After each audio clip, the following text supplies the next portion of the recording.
Olá a todos, Agostinho Brito da FRN para uma videoaula de processamento digital de imagens. Nessa aula, nós estamos criando uma sequência de módulos de vídeos para tratar sobre um assunto bem legal de processamento de imagens, mais a ver com a parte de interpretação do que tem dentro de uma figura ou criar insumos para que algo seja interpretado, que é a representação e descrição da imagem, né? O que é que vem a ser isso? Esse processo de representar e descrever objetos, né? ou regiões, formas que tem dentro de uma figura. E para que é que serve? Bom, uma das coisas que você realiza numa etapa anterior a esse momento é o que se chama de segmentação. Você pega uma imagem e você separa em suas partes constituintes. Por exemplo, você quer encontrar um conjunto de retas numa figura, você pode utilizar um algoritmo de Canip para encontrar lá um conjunto de pontinhos e depois usar a transformada de Huff para descobrir que retas equivalem àqueles pontos. Mas muitas vezes, né, o processo de segmentação ele visa uma outra coisa. Ele visa uma etapa seguinte, geralmente, por exemplo, um algoritmo de visão artificial. Você quer saber que determinadas formas existem numa figura para que você possa fazer uma classificação. Por exemplo, você quer saber se uma peça, num processo de inspeção industrial, essa peça está defeituosa. Existem dezenas de métodos para fazer isso, centenas. Mas um dos métodos pelos quais esses processos passam é pegar o resultado da segmentação, que são os pontos que pertencem ao objeto, e extrair alguma informação daquilo baseado em alguma medida de forma. Como é que você mede forma? Né? Como é que você extrai a forma ou determina a forma de um objeto? Normalmente tem duas maneiras. Uma delas é pelo contorno do objeto. Se você observa o contorno de um objeto, por exemplo, né, se você pega uma tesoura, né, você vai analisar o contorno da tesoura, observando só o contorno você consegue dizer que isso aqui é uma tesourinha. Dá para fazer isso facilmente porque a gente já conhece a forma de uma tesoura. É uma forma muito típica. Então essa é uma das maneiras que você tem para fazer o reconhecimento do objeto, é observando o contorno dela. Então para isso você precisa extrair o contorno da figura. E o contorno é na forma é uma espécie de representação poligonal. Que polígono é esse? Então o processo de representar a figura pelo seu contorno é uma das maneiras de você identificar. E como é que você pode descrever a figura? Você pegar, por exemplo, o polígono que representou o contorno e utilizar um método de descrição, por exemplo, para que você possa encontrar quantos pontos de curvatura muito elevada existem ali naquele polígono. Então, isso é uma maneira de você fazer o reconhecimento do objeto. Então, tem duas etapas. A primeira etapa é a etapa da descrição. Utilizar, por exemplo, um algoritmo de rastreamento que descubra qual é o contorno do objeto, a sequência de pontos, a sequência espacial de pontos que criam aquele polígono.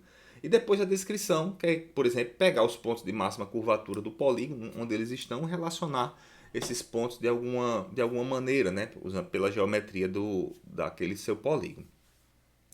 Então, a descrição consiste em em gerar características com base nesse esquema de representação que você utilizou.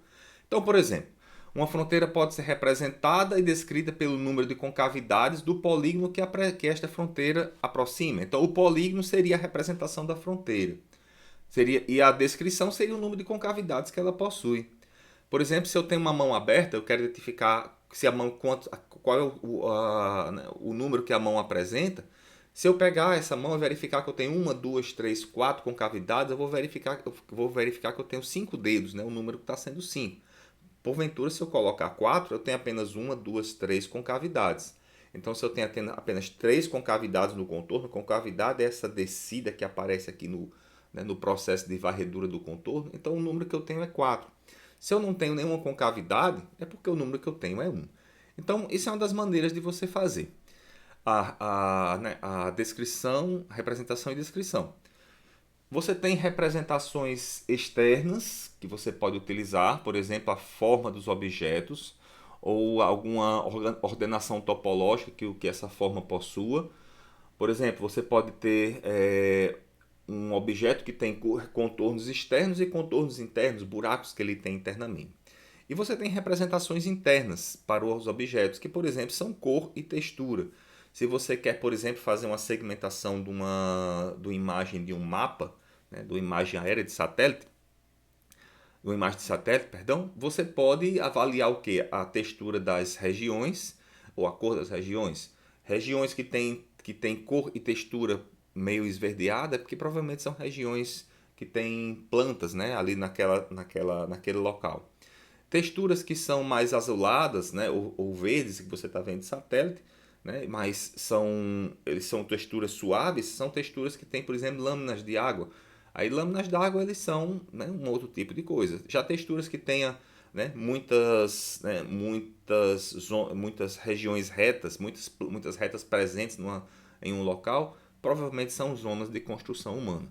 Então são exemplos de representação internas. A gente vai ver nessa sequência algumas formas de representação externas e representação internas, aqui nessa sequência de aulas. Nós vamos começar com um processo de representação externa. E para isso a gente vai mostrar um algoritmo bem simples que é usado para extrair a fronteira externa do objeto, que é chamado algoritmo seguidor de fronteira. O que é que o algoritmo seguidor de fronteira visa? Ele visa encontrar qual é a sequência de pontos. Você pode até encontrar que pontos são que pertencem a um objeto, né? O contorno do objeto. Você pode fazer a segmentação, né? Depois da segmentação, você pega todos os pontos que tocam o fundo da cena. É fácil de fazer, é fácil de encontrar quais são os pontos. Agora, o que o algoritmo seguidor de fronteira visa é descobrir qual é a sequência desses pontos. Como é que eles estão organizados em sequência espacial, um após o outro, para que você encontre que polígono é esse.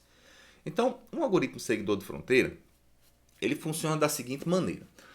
Você começa procurando, né, na sequência de pontos que a sua imagem possui, na imagem segmentada. Aqui nessa figurinha a gente está vendo essas regiões mais marrons, eles representam o fundo da cena. E esses pontos que estão com um valor igual a 1 representam os pontos que pertencem ao objeto, já é a imagem segmentada. Então, o que se faz? Começa a percorrer da parte superior esquerda da imagem até a parte inferior direita, linha após linha, pelo primeiro ponto que pertence à região, que pertence ao objeto segmentado. No caso, eu vou procurar esse ponto aqui, eu vou encontrar esse ponto, que é o canto superior esquerdo do objeto. Dado que eu tenho esse ponto, o que é que eu vou fazer? Eu vou começar a circular em torno do objeto. Eu vou circulando no sentido horário, partindo do último ponto que foi encontrado. Como é o primeiro ponto que está sendo encontrado na figura, eu vou partir do ponto esquerdo, a esse que foi primeiro encontrado. E começo a circular nos 8 vizinhos no sentido horário. Circulando no sentido horário, eu começo desse ponto, vou para esse, né, o pixel que está a noroeste, ao norte, a nordeste, e desço até encontrar o primeiro pixel que pertence ao objeto, que está na sequência. Quando eu encontrar o primeiro, o que é que eu vou fazer? Eu vou pegar esse ponto e gravo na sequência de saída dos pixels que pertencem ao algoritmo, a saída do polígono. Dado que eu tenho esse ponto que foi encontrado, o que eu vou fazer? Ele agora vai ser o meu marco, né? O meu marco de referência. E o que eu vou realizar é a busca a partir do primeiro pixel que eu encontrei, né? Que eu tinha encontrado anteriormente. No caso seria esse pixel daqui. E agora ó, o giro continua em torno desse pixel, do pixel central. Vou para o último encontrado, não é ele, né, que eu vou procurar na sequência esse pixel de cima, depois esse outro, depois esse outro, depois esse outro, até que eu encontro esse pixelzinho daqui, ó, seguindo a sequência de giro, né, que em torno do pixel. Encontrei esse pixel que está aqui à direita. Ele agora será a minha referência e o pixel anterior ele vai para a fila de saída mostrando qual é a sequência do meu polígono. Girando em torno do pixel, a partir daquele último encontrado, né, que seria esse aqui, eu venho para esse, e depois esse outro, eu chego no próximo pixel da sequência. Dado que eu estou nesse pixel aqui da sequência, eu vou começar a girar em torno dele, né, sempre fazendo aqui um giro. E agora vou encontrar esse pixel aqui de baixo. Dado que eu tenho esse pixel aqui de baixo, na sequência encontrada, eu vou começar a girar a partir do último que eu encontrei, que seria esse. Ó. Aí eu venho para esse ponto, depois esse, e encontro um novo pixel. E fico fazendo esse processo de giro em torno dos pixels, novos pixels que estão sendo encontrados. E cada pixel novo que eu encontro, eu vou colocando no fluxo de saída para marcar que é o polígono que eu estou encontrando. Como para esse processo? O critério de parada é o seguinte: o ponto inicial encontrado é o próximo e o seu próximo ponto. Então, o ponto que eu encontrei, o ponto que eu estou chegando na sequência é o mesmo ponto inicial.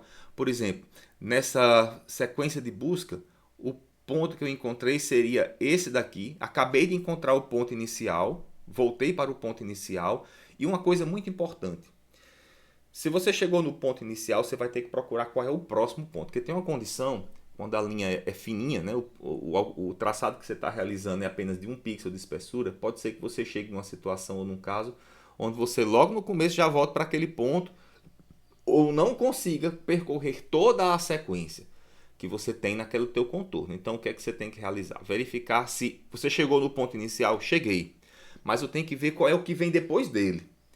Por exemplo, se eu continuei aqui na sequência e cheguei nesse ponto, esse aqui foi o próximo ponto encontrado depois desse outro. Cheguei nesse ponto, cheguei. Mas qual é o que vem depois dele? Você começa a circular em torno do ponto e cheguei nesse daqui.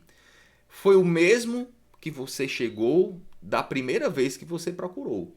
Então, como essas duas condições estão satisfeitas, você para o processo de busca. Por quê? O que acontece se você não parar, se você parar o processo de busca somente encontrando o ponto inicial? Veja o caso desse contorno aqui de baixo.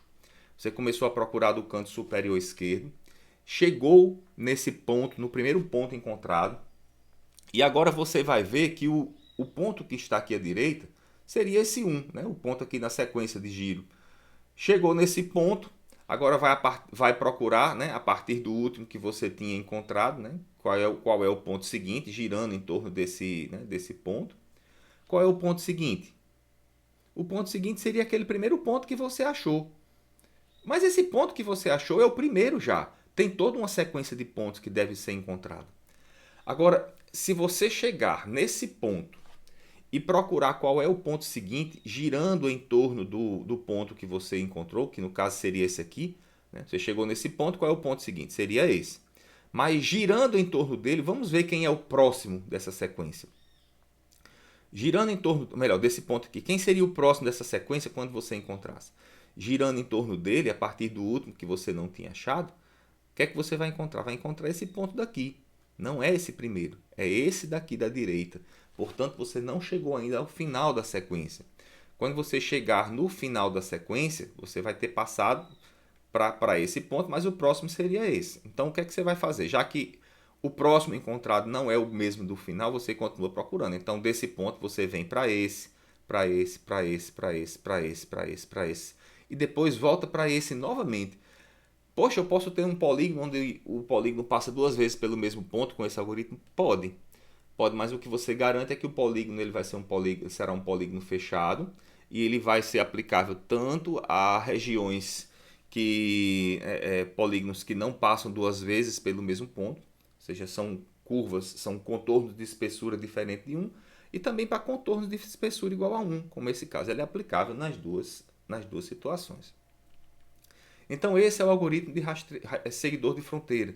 Existem implementações desse algoritmo no OpenCV, você consegue usar, tem uma função do OpenCV bem legal para isso, chama Find Contours, e ela extrai todos os pontos do contorno que você quiser. Ela tem várias formas de operação, ele usa algoritmos para simplificar o contorno também, como o caso de um que a gente vai, né, mostrar, um algoritmo, não é o algoritmo que o OpenCV implementa, mas é um exemplo de algoritmo de simplificação.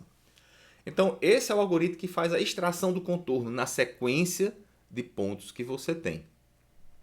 Mas o que fazer com essa sequência de pontos? Como tratar essa sequência de pontos de maneira que você possa criar uma sequência válida para que você consiga reconhecer um objeto?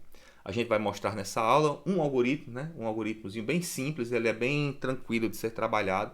Ele é aplicável em situações onde as suas formas são formas simples de serem detectadas. E a vantagem dele é que ele é muito rápido. É o que se chama de código de encadeamento. Os códigos de encadeamento, eles são uma técnica utilizada há muitos anos, né? É uma técnica tradicional que se vê nos livros de processamento de imagens, que ele visa representar a sua fronteira ou a sua sequência por um conjunto de símbolos, um conjunto de códigos. Eles são baseados em conectividade do tipo 4 ou tipo 8 do seu segmento. Nesse caso aqui, né, desse último algoritmo, ele trabalha com conectividade tipo 8, que, por exemplo, eu posso vir desse ponto para esse outro, utilizando, né, um caminho diagonal. Então, o algoritmo seguidor de fronteira que a gente viu, ele trabalha com conectividade 8. E o que é que ele cria? Para cada caminho que você segue, você vai pegar uma estrelinha como essa e você vai anotar a direção que você caminhou para ir para o ponto seguinte. E você pode utilizar códigos tipo 4 ou códigos do tipo 8. Por exemplo, nesse algoritmo daqui, para você sair, né, nesse algoritmo, para você sair desse pixel e ir por pixel seguinte, você caminhou para a direita. Então, se você está usando uma conectividade tipo 8, você gravaria na sua sequência de saída um código de representação, dizendo que você caminhou para a direita. Então, na saída ficaria o código 0.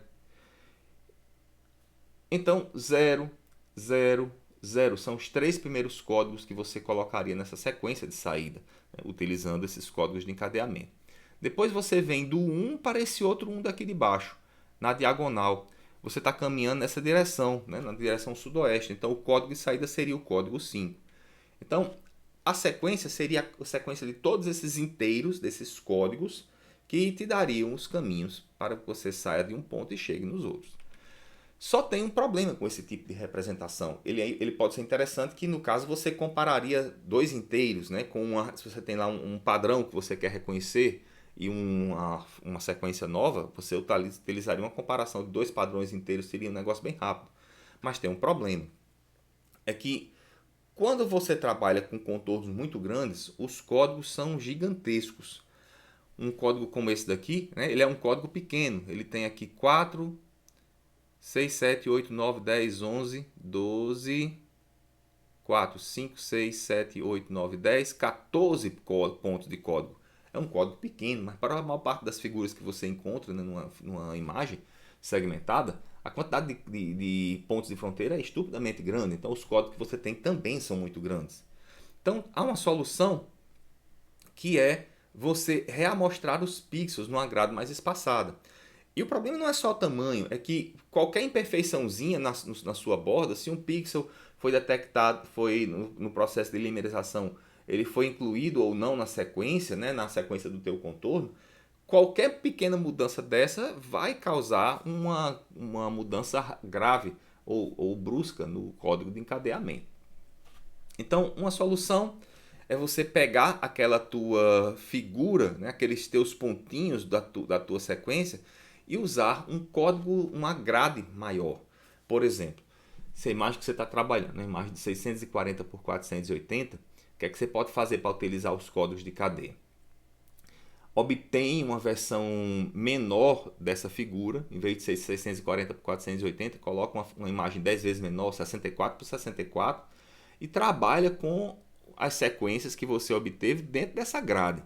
Então, se você obteve aqui tem lá uma figura e você tem lá o seu contorno, aqui os pixels que foram detectados, aqui marcado por esses pontinhos pretinhos, você passa uma grade de reamostragem e verifica que pontos, se determinados conjuntos de pontos ou quantidades de pontos cabem dentro dessas grades que você determinou. Então, se porventura os pontos caem lá dentro dessa grade, por exemplo, nessa região, né, esses cantinhos amarelos estão marcados como sendo o local onde os pixels couberam dentro da grade.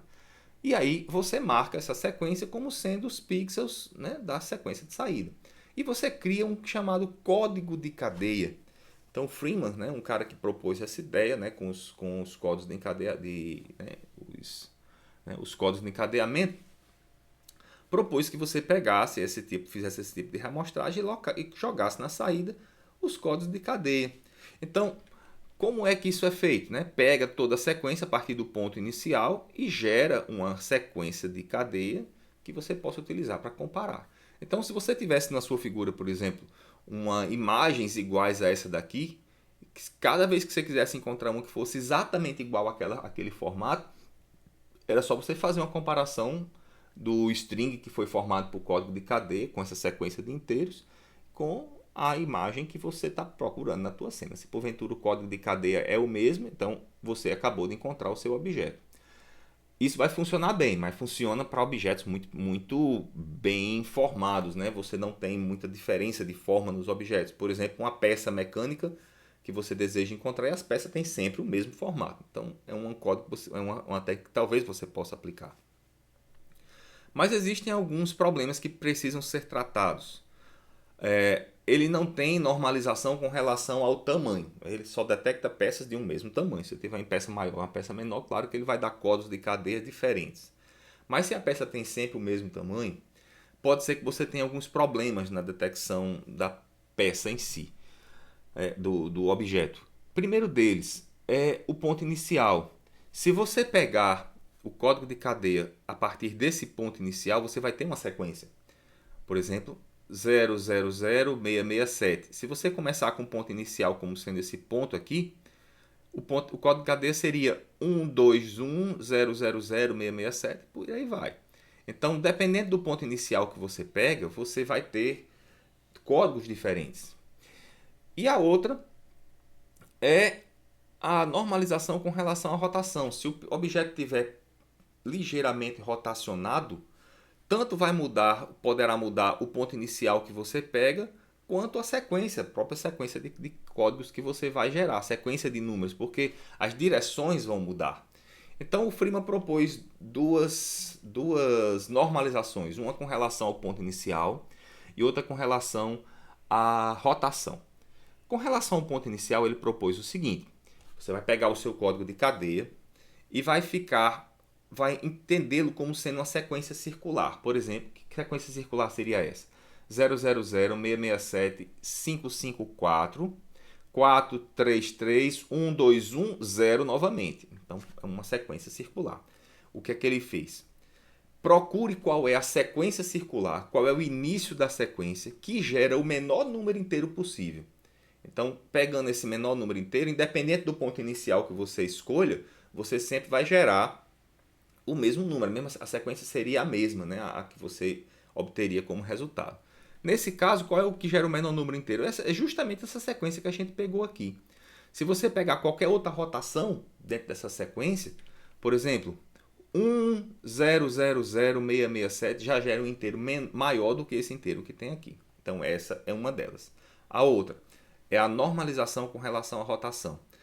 Você vai contar de um código para o código seguinte quantos pulos naquela rosa de direções, naquela rosa dos ventos, você vai gerar para que você chegue até o código seguinte.